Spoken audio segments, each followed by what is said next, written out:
ഇന്നത്തെ video Canon A4 MFD പ്രിൻ്ററിൻ്റെ fixing assembly cleaning ചെയ്യുന്നതിനെ കുറിച്ചാണ്. A4 പേപ്പർ മൾട്ടിപർപ്പസ് ട്രേയിൽ വയ്ക്കുക, പേപ്പർ സെറ്റിംഗ്സ് അപ്ലൈ ചെയ്യുക, മെനു പ്രസ് ചെയ്യുക, ഏറോ കീ പ്രസ് ചെയ്ത് adjustment maintenance OK button press ചെയ്യുക.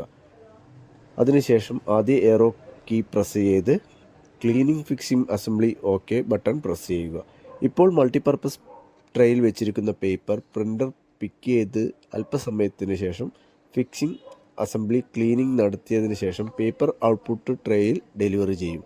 ഫിക്സിംഗ് അസംബ്ലി ക്ലീൻ ചെയ്യേണ്ടത് 4-5 തവണ കാട്രിഡ്ജ് മാറിയതിന് ശേഷം ചെയ്യുന്നത് നല്ലതായിരിക്കും. പ്രിൻ്റർ കഴിവതും പൊടിപടലങ്ങൾ ഏൽക്കാതെ ഏരിയയിൽ ഇൻസ്റ്റാൾ ചെയ്യാൻ ശ്രമിക്കുക. കഴിവതും പ്രിൻ്ററിന് ഇടയ്ക്കിടെ ക്ലീനിങ് ചെയ്യുന്നതും നല്ലതായിരിക്കും.